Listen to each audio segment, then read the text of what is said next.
भाले महात्मा का मेरे हाथों से अपमान हो गया। कहाँ मेरी जिंदगी हो गई महात्मा का, सब संतों का सम्मान करते करते मैं आज ऐसा भागा निकला।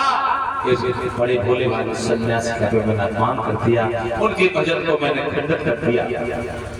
महाराज परिषद अपने कर्मों पर पश्चाताप कर रहे हैं। उधर लोगों से महात्मा के ऊपर कोई प्रभाव नहीं है। किसी ने जाकर के, लोगों ने जाकर के, कुछ लोग खड़े खड़े वहां महाराज परिषद के दृश्य को देख रहे थे। भाग करके लोगों से महात्मा के पुत्र श्रृंगी ऋषि जहां बैठे थे, श्रृंगी ऋषि से जाकर के लोगों ने कहा, अरे श्रृंगी ऋषि, अरे तुम जैसी संतान को तो मर जाना अच्छा होता, अरे तुम जैसे पुत्रों को जिंदगी जीने का अधिकार नहीं है। पिता का जहां अपमान हो रहा हो, अरे पुत्र देख रहा हो, धिक्कार ऐसी संतान को। श्रृंगी ऋषि कहने लगे, क्या हुआ, कैसे गले फाड़ रहे हो, आखिरकार बात क्या है? कहने लगे, तुम्हारे पिता लोमश महात्मा का दिल्ली के राजा परिषद ने अपमान किया है, उनके भजन को खंडित किया है। मरा हुआ सर्प उनके गर्दन में डाल दिया। इससे बड़ा क्या और अपमान हो सकता है? कौन है अपने पिता का अपमान सहन कर सके? श्रृंगी ऋषि वहां से भागे हैं जहां उनके पिता लोमश ऋषि बैठे हैं, आसन मारे भजन करते हुए, दोनों आंखों को बंद किए हैं। श्रृंगी ऋषि ने आकर के देखा है, मेरे पिता के गर्दन में मरा हुआ सर्प पड़ा है, मेरे पिता सर नीचे को दोनों नृत्य किए हुए देख रहे हैं, कुछ बोल नहीं रहे। आते आते श्रृंगी ऋषि ने दिल्ली के राजा परिषद को श्राप देना प्रारंभ किया है। कारे धन के दीवाने राजा, गद्दारों के अपमान में आकर के तुमने हमारे पिता का अपमान किया है। और श्रृंगी ऋषि कहने लगे थे, सुनिए परीक्षित,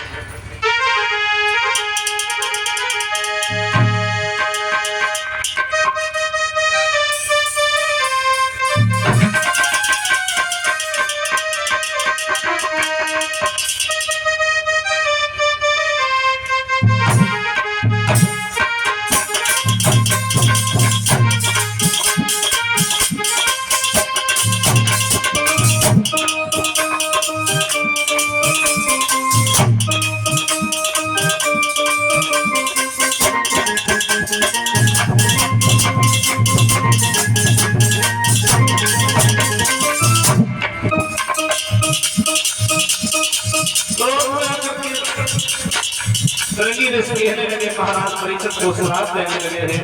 अरे राजा परिषद,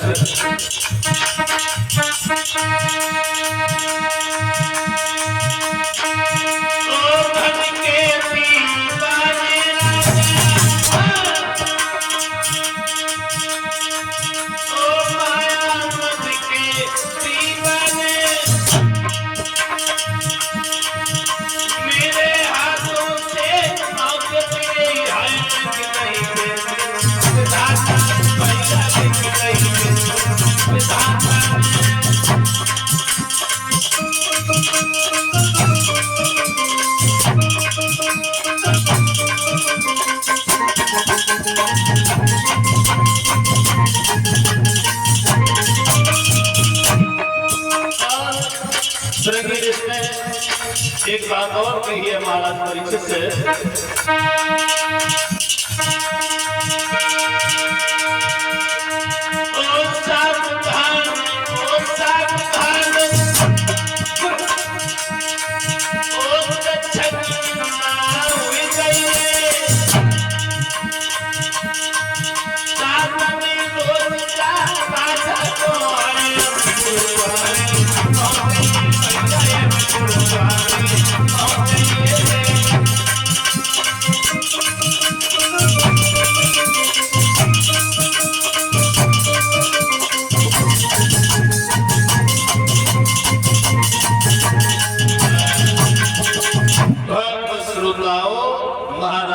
परिषद को आते आते श्रृंगी ऋषि ने श्राप दे दिया है।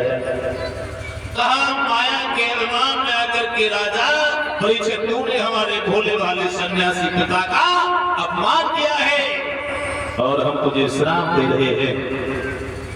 इस मरे हुए बच्चे को, मरे हुए सर्प को तूने हमारे पिता के गर्दन में डाल दिया है।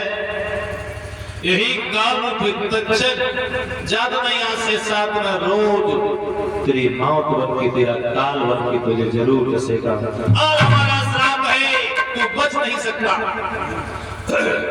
श्रृंगी ऋषि के मुंह से इतनी बात सुनी है भक्तों, लोमशिषि महात्मा ने कि मेरे पुत्र ने परीक्षित को श्राप दे दिया। और उसी समय जो इतनी श्रृंगी ऋषि के मुंह से बात सुनी है, लोमशिषि ने, लोमशिषि भक्त दोनों आंखों को खोल करके खड़े हो गए और दोनों नेत्रों को खोल करके अपने पुत्र श्रृंगी ऋषि से बोले हैं, बेटा क्या कह रहे हो तुम? इतने भोले भाले राजा को जिसने हमेशा हमारा सम्मान किया, हमेशा संतों का अपमान करता है परीक्षित, और तुमने उनको परीक्षित को श्राप दे दिया। पिताजी तुम्हें नहीं मालूम है, तुम तो भगवान के ध्यान में लीन थे, लेकिन उस दिल्ली के सम्राट राजा परीक्षित ने तुम्हारा अपमान किया है और अपमान के बदले में मैंने उसे शराब दे दिया। तो मैंने कोई गलत काम नहीं किया बेटा। हाँ कोई बात नहीं, एक बात धोखे से हमारा अपमान कर भी दिया उसने।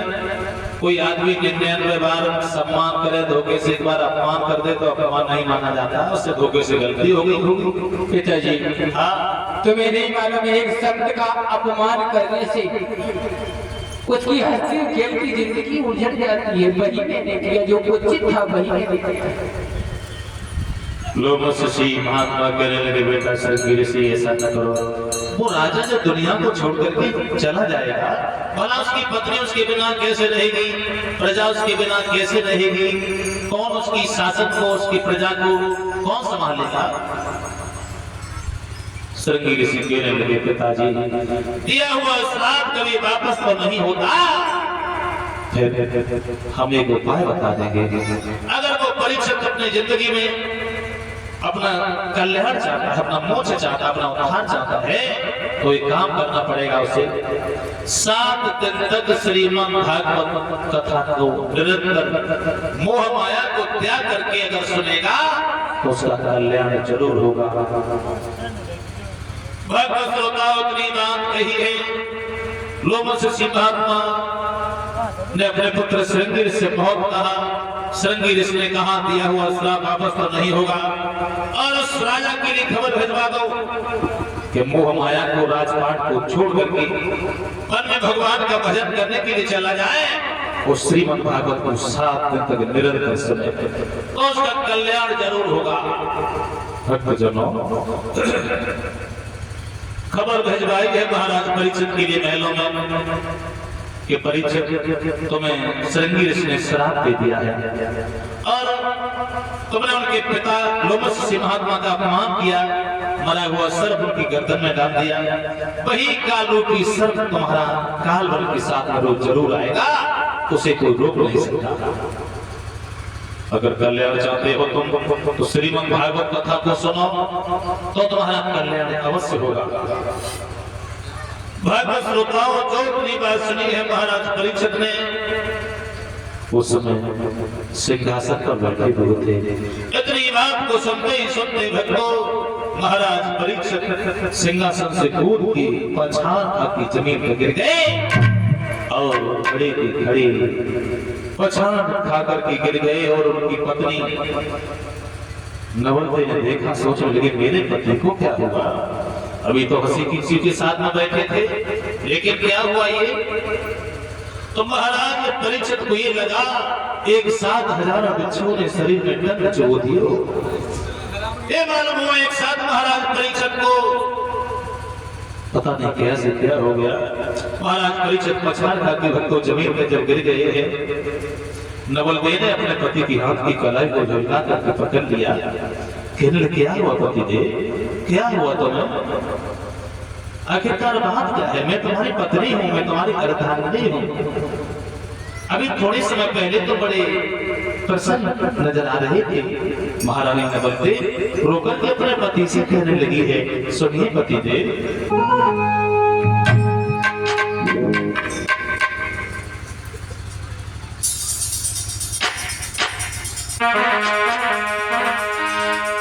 बोली है महारानी नवलते अपने पति से ये है कलियां से खिलते थे, ये है कलियां से खिलते थे, और जब मुझे भी आंगन में आते थे।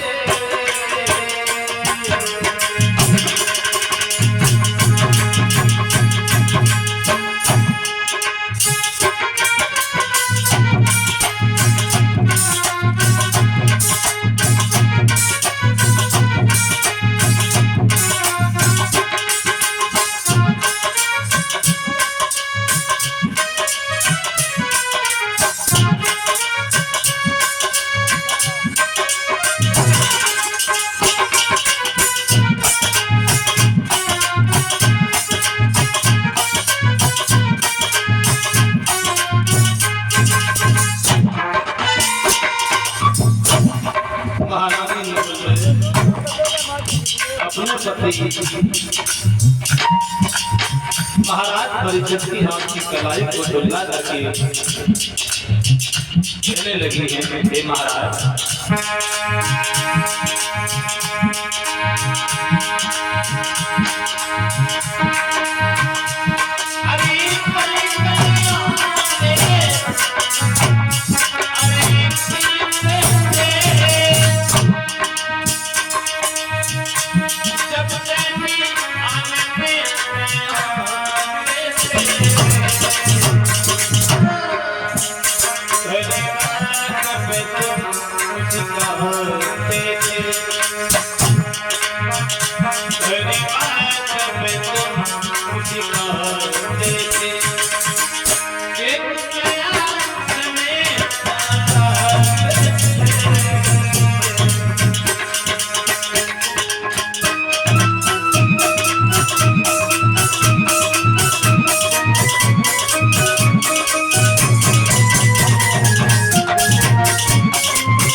रोकर की झोजना करके कहने लगी है अपने पति महाराज परिचित से, हे महाराज पैसे रोजाना तुम दरबार से महलों के लिए आते थे, तब तुम्हारा चेहरा पुष्पति भांत खिलता हुआ नजर आता था, मुस्कुराते हुए दिखाई देते थे,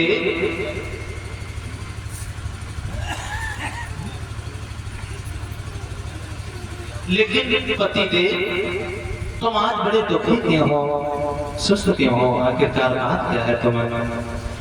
तो महाराज परिचित कहने लगे, नवल के दुखी होने की बात केवल एक ही है, अगर मन की बात बताऊं तुम्हें तो अब हम ज्यादा दिन इस दुनिया में नहीं चलेंगे, तुम्हारे साथ हम ज्यादा दिन तक नहीं रह पाएंगे, क्योंकि हमें एक महात्मा ने श्राप दे दिया है, हमसे एक भूल हो गई, लोगों से महात्मा का हमने अपमान कर दिया, वही कालू पिश्रम हमने साथ में रोज जरूर कसने के लिए आएगा, इसलिए नवल देव अब हम ज्यादा जिंदगी नहीं जी पाएंगे। नवल देव अपने पति की हाथ की कलाई को पकड़ के रोने लगी, पछाड़ खाती गिर गई, कहने की स्वामी ये क्या कह रहे हो तुम, क्या कह रहे हो? महाराज परीक्षित बोले, नवल देव रो नहीं, रोने से कुछ नहीं होता है, किस्मत में जो लिखा होता है उसे कोई नहीं जान सकता है, विधाता ने जो हमारी तकदीर में लिख दिया है भला से कौन है बैठने वाला, इसलिए नवल देव कि मेरी धर्म की रानी मती रोवे, नवल देव की कलाई को पकड़ के महाराज परीक्षित बोले, सुनिए नवल देव कि मेरी धर्म की रानी मती रोवे, या तेरे करम लिखने सोई होवे तेरी करम की रानी बनी होवे तेरे करम लिखी सोई होवे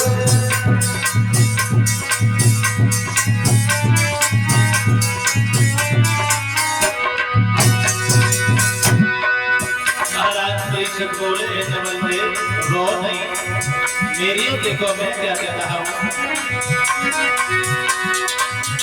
मेरी करम की रानी मती रोवे तेरे करम लिखने सोई